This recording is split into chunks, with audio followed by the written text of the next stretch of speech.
Hello and welcome to the Diversity, Equity, and Inclusion Hiring and Workplace Practice Panel. I'm Trevor Buttram, Executive Director of the Canadian Association of Career Educators and Employers. It is my honor to moderate the conversation and engage with this panel of campus recruitment and DEI leaders on this crucial topic. In the wake of the death of George Floyd in 2020, there have been a seemingly constant stream of reminders that racism, homophobia, misogyny, and discrimination are very much still a part of our society, and that there is much work still to be done.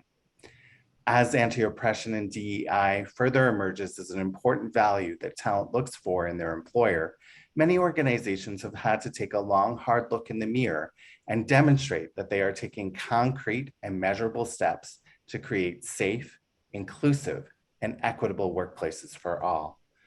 Before we begin, we acknowledge that the land we are meeting on today is the traditional lands of diverse First Nations, Inuit, and Métis people.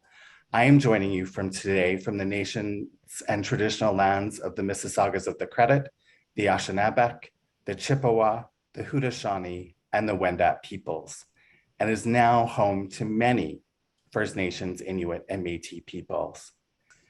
I'm joined by Devin Peterica, Global Director of Diversity and Inclusion at Worley, Josh Basil, a practicing lawyer, disability rights advocate, and C4-5 quadriplegic representing Accessibility, and Tara Monahan, Campus Recruitment Lead at Export Development Canada. Together, we'll explore what organizations can be doing to nurture and strengthen an inclusive talent pipeline, how they can center anti-oppression in their workplace practices, and how they can approach DEI initiatives in an authentic and meaningful way. Let's jump right in. Devin, can you tell us a little bit about your company's goals around diversity, equity, and inclusion? Yes, one of the things that Worley has decided to do is we actually include gender diversity as our metric in our metrics of our hiring processes. So currently our targets are for non-trade and graduate hiring targets to be 50% women. For our trades, we're currently at 5%, but we obviously want to increase that. And in our senior leadership roles, our goal is to be at 20% by fiscal year 25. So we really wanted to make sure that we had a focus on it. So we don't believe that you can change anything that you don't measure. So we wanted to make sure that we added targets to assist us in this endeavor to ensure that we stay focused on our goals. Devin, that's great. And I really appreciate you highlighting for our audience today the importance of measurement. I think that so often we talk about the awareness piece, and now it's really important for employers to be focused on also, the metrics and being able to show that there's been true step change within the space. And those sound like some really impressive as well as aggressive targets, and not waiting for tomorrow, but really trying to address some of those today. Tara, how about for you at EDC? So in preparation for today, I actually sat down with our Chief Diversity Officer to make sure I had a lot of the information correct. So my statistics, I'm going to just set those aside because it's not my strong suit. But at EDC, we really try and focus on the employee experience, and our goals are around monitoring and ensuring that all of our employees have the best experience. And some of the ways that we've done that is growing and supporting our employee resource groups internally, and looking at some of the data that does come in through our employee engagement survey. So it is a self-identifying survey that all employees and incoming talent are asked to participate in if they so choose. And we use that aggregated data to ensure that we're reaching some of the targets that we have set and meeting the needs of our employee base. Thanks for that, Tara. And Josh, I wanted to bring you into the conversation to talk a little bit about sort of like what you've observed. How are employers tackling, diversity, equity, inclusion differently and embedding it into their recruitment and employee engagement strategies? So thank you for having me on today. So employers are doing it differently depending on kind of how they're opening the door to people with disabilities. So much about hiring. You have to have inclusive recruitment process, inclusive hiring, and inclusive retainment. All three of those stages are part of that employment journey for someone with a disability. So in the early stages of recruitment, you need to let people in the door. You need to make sure that you have the application process is accessible. You need to make sure that your website is accessible so they can learn more about your company and all the different things that you're doing to support your customers. You need to make sure that when you're doing the application that they can actually fill it out and get basically it submitted to you. And even when you are doing with the interview process, whether it's in person or virtual, you need to make sure that those environments are accessible, and basically inviting them in to show that they have their talents and that they can be a valuable part of the team. So there's a lot of little different pieces of the puzzle upon that journey that we need to think about better and educate employers of really what to do to bring in that talent, because it's a great talent that people with disabilities are natural problem solvers. For myself, I'm paralyzed below my shoulders and a power wheelchair user. From the second I wake up to the second I go to bed at night, I'm navigating this world and thinking in many, many different ways of how to accomplish daily tasks that most people don't have to do. And it's really refined my skills in a beautiful way to get really good at problem solving. And it helped me get through college, helped me graduate magna cum laude from law school without ever flipping a page with my fingers. And just the disability community is one of the most untapped communities within the employment world to get that talent. And it's an exciting time to bring that into the workforce. Josh, it sounds to me like that you're really focused on, inclusion by design, right? So how can we create processes? How can we create tools? What are the resources? And when we navigate sort of this talent pipeline, how do we make it inclusive from the get-go? And I wanted to also just hone in on, you talked about navigating. And, in preparation for this conversation, I spent some time just sort of reflecting and really kind of reading resources. And one quote that really struck me was that diversity and inclusion is about facilitating navigation, not assimilation. And I think you hit on that. And I wanted to talk to you a little bit about accessibility in general. Can you tell us a little bit about the tool and how it works? So accessibility is a full suite hub of web accessibility services. And we have an AI powered solution called our Access widget. And what it does is it helps websites that want to bring more accessibility, and especially usability to their website. So there's a little icon on the bottom of your screen.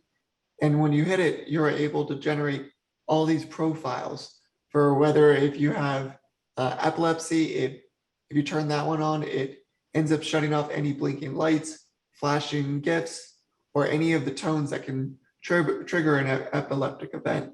You have a cognitive disability, you have low vision, you have a profile for blind users, or profile for motor disabilities. So many people with disabilities use different assistive technology devices. Like I use my mouth, a mouse cursor, I use an on-screen keyboard, I use voice dictation software, I use a screen reader to help with reading.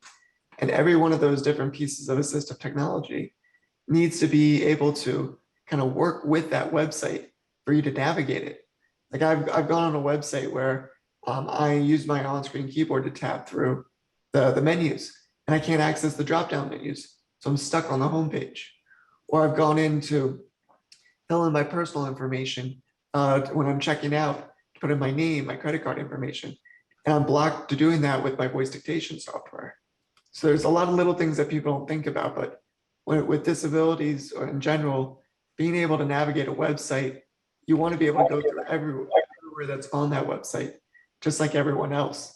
And with the Access widget, it not only gives you profile systems, but it also gives you different content adjustments, orientation adjustments, and color adjustments to really create a customized experience based on your own needs and wishes, which for me, I feel like it gives you kind of superpowers to choose how you explore it. Absolutely, Josh. You've given us a really good overview, but I think probably one of the most powerful ways that we can demonstrate what accessibility is all about is actually by doing a brief demo for our audience. So let's get into that now. So today's demo is going to be of an e-commerce website. It's basically a typical type of e-commerce website. It's got different advertisements, selling different products, add to cart, and then it also has blinking images. And when it comes to accessibility and usability, this access widget tool, which is an icon, you can find on lots of websites these days. But this is the accessibility access widget. So if you want to turn off images and GIFs, you can do the Caesar Safe profile, which makes a safer experience.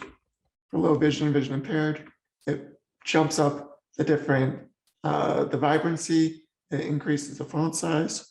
If you want to have more of a focus, this tool is an incredible thing for ADHD friendly profile.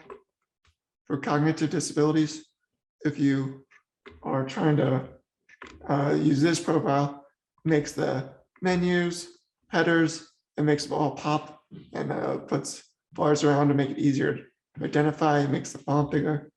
But then you can also go in and make even further adjustments.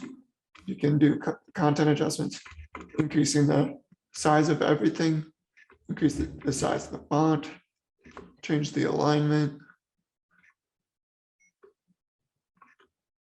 You can make things high contrast, dark contrast. You can change colors of titles, text, background. You can go in, hide images, mute sounds. You can make it into read mode. So all you're doing is seeing text. Really, the sky's the limit. Your ability to customize and create an incredible, unique experience based on your own unique abilities and needs. And for someone like myself with mobility disability, I rely on keyboard navigation, which is also tied to screen reader and allows you to create custom shortcuts using your keyboard. So with this, I can jump from headers by just hitting H, menus, can go up there, tap through, or I can do forms, which is in the top left to do a search. Let's say the access widget tool is not on, and I try to do that with no accessibility built in. Nothing happens. So the access widget transforms the ability based on your unique assistive technology needs to be able to navigate a website and have a better experience.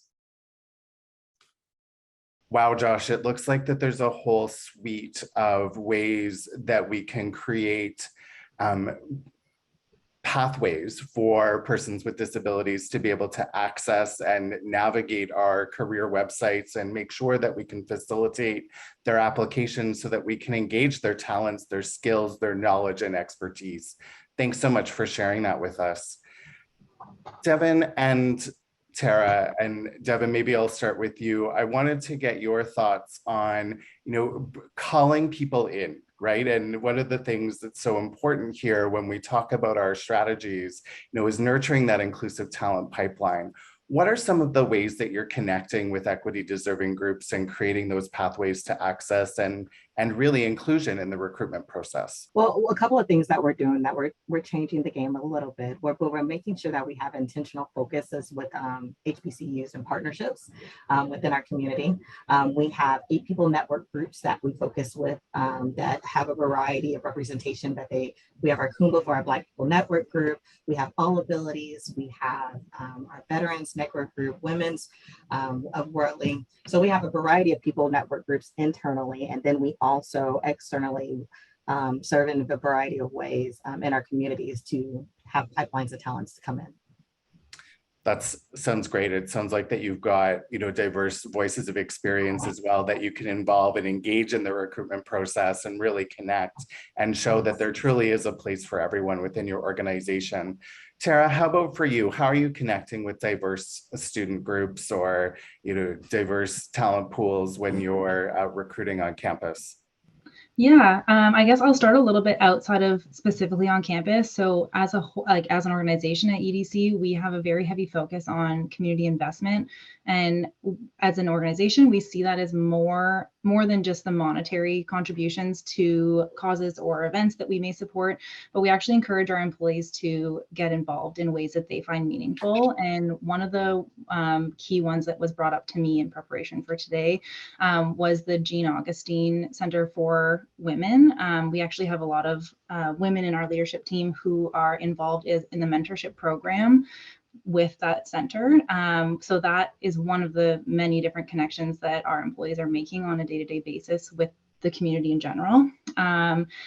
Out specifically to students, there are two different things that we've focused on this last year that are going to be up and coming to help us engage more in the future. One of them is EDC provides scholarships to students on a yearly basis. And one of the new sides of that scholarship program that's going to be introduced this coming year is each of our employee resource groups, so we have 10, will be given one of those scholarships to identify a student that best represents the goals of the employee resource group. And so they will each get to determine which student receives their specific scholarship.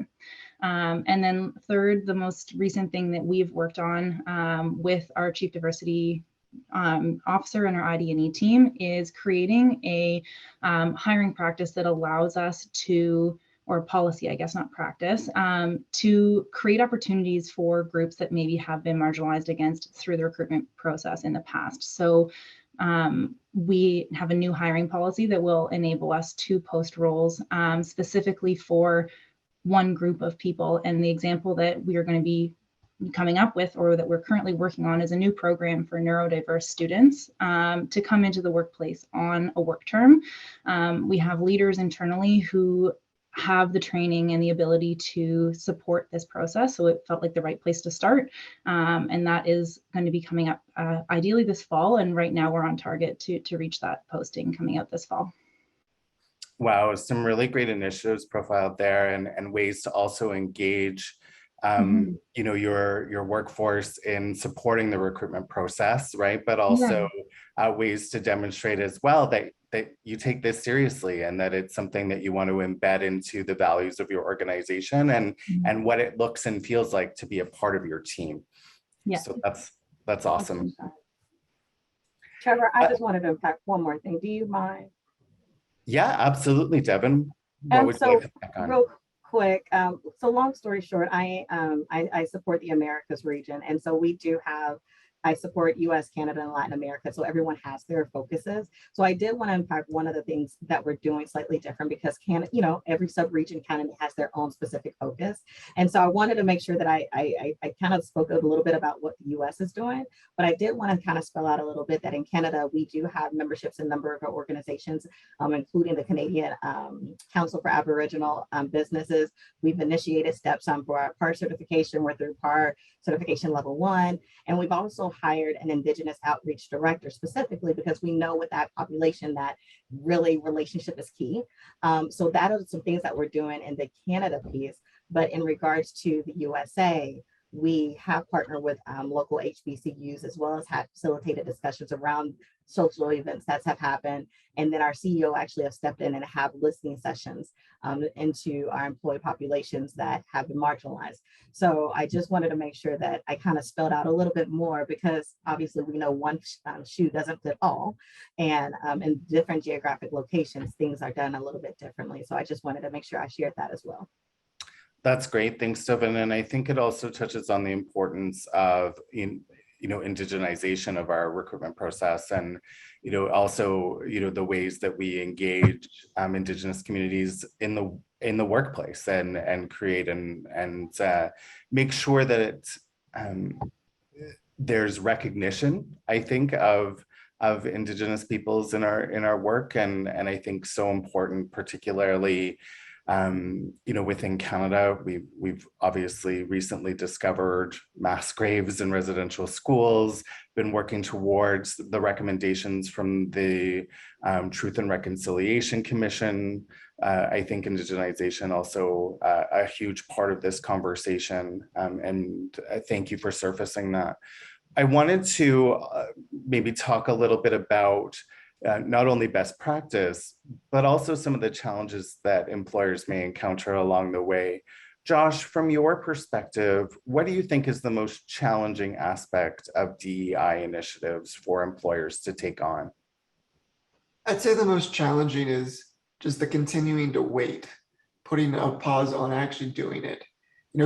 Jumping in and learning more about disability. It's not that scary of a world once you start the process and you learn about it. It's actually a really interesting conversation, being able to incorporate within the business model, within the DNA of your company. It becomes a natural conversation the more you talk about it. So it's really just getting over that hump, getting it done. And so it's no longer an afterthought. DEI is not something that, you should wait another 5-10 years to do.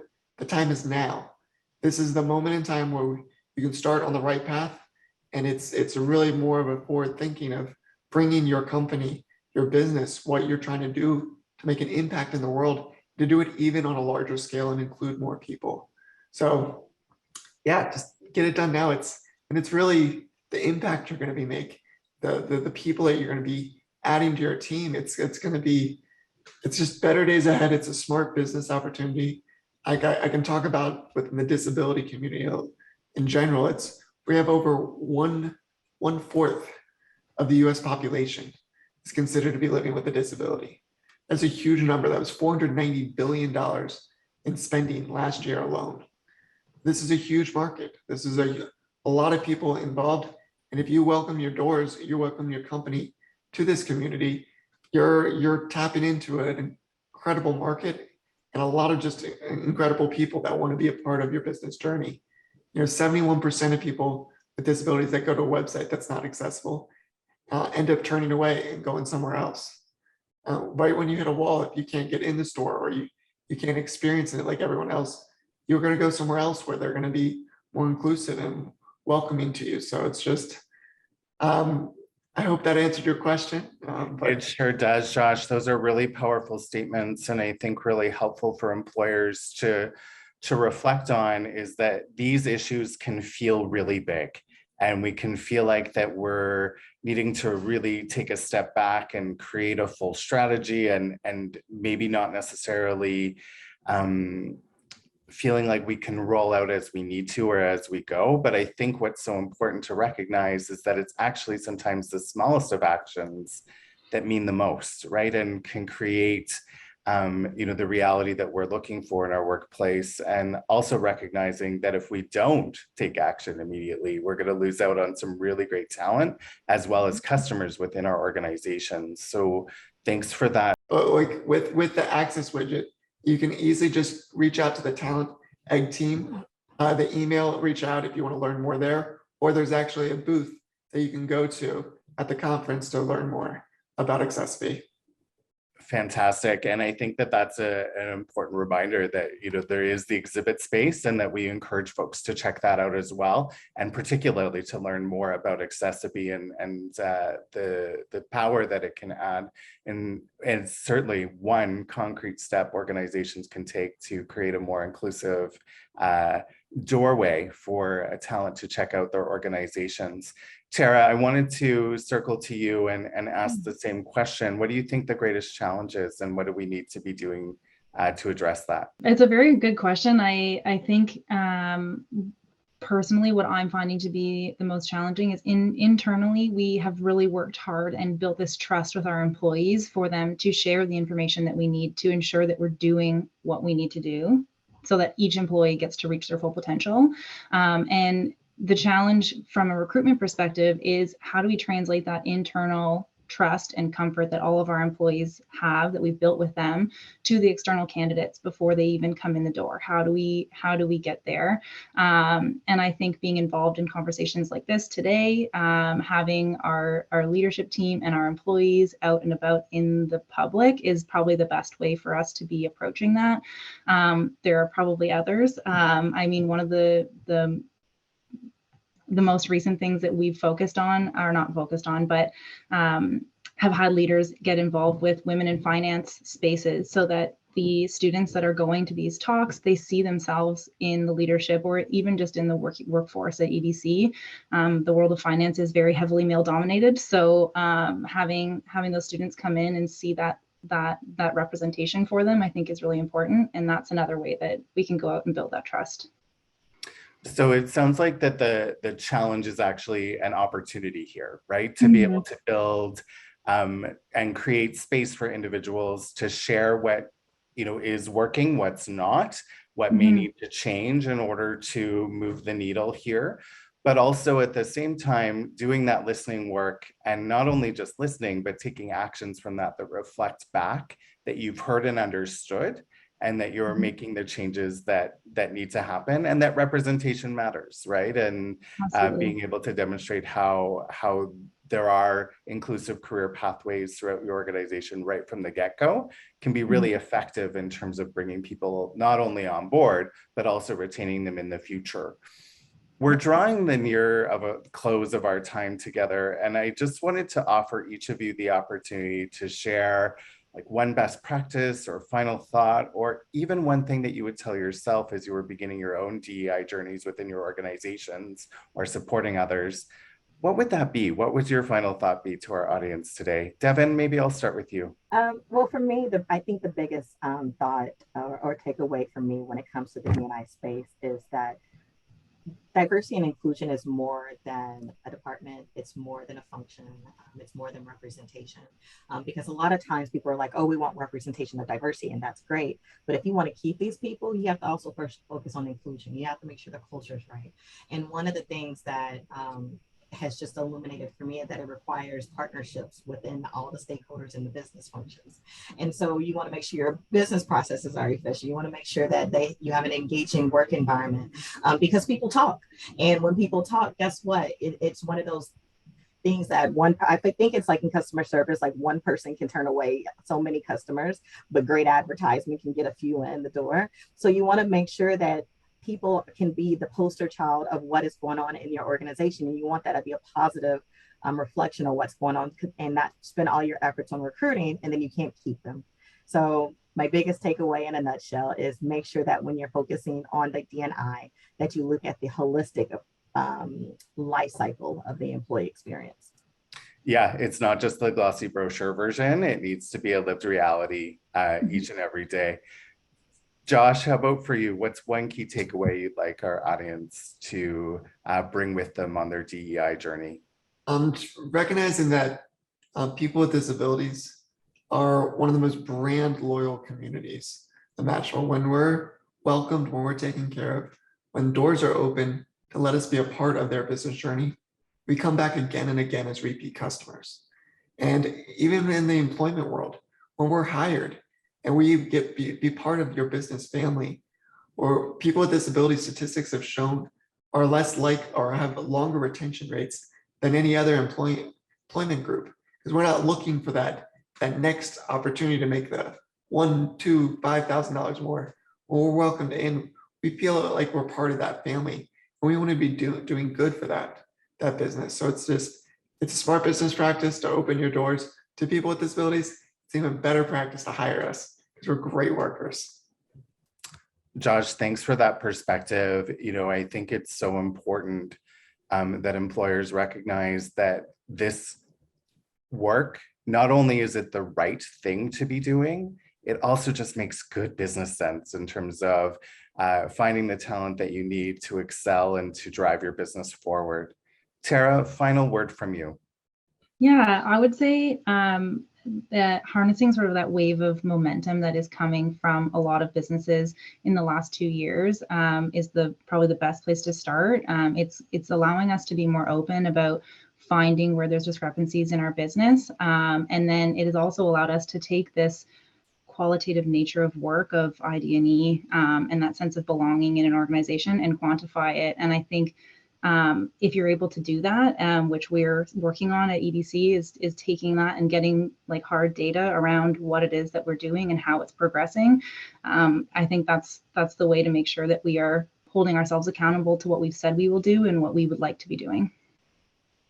Fantastic. And I just wanted to say a sincere thanks to all of you for joining in this conversation, for sharing your perspectives, your insights, and best practices with our audience today.